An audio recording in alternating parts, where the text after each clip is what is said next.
সিমলার view আমাদের hotel থেকে আমরা দেখছি। এই যে দেখা যাচ্ছে কত সুন্দর।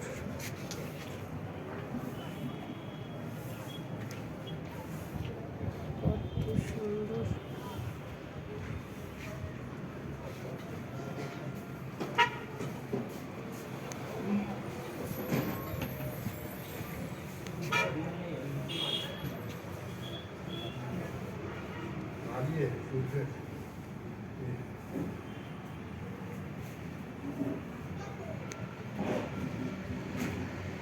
সত্যি খুব সুন্দর ভিউ, না আসলে কেউ বুঝতে পারবে না, এতটাই সুন্দর। আমাদের শিলিগুড়ি, দার্জিলিং, গ্যাংটক আছে, ওটা তো আলাদা, এটা সত্যি একদম আলাদা, এতটাই সুন্দর।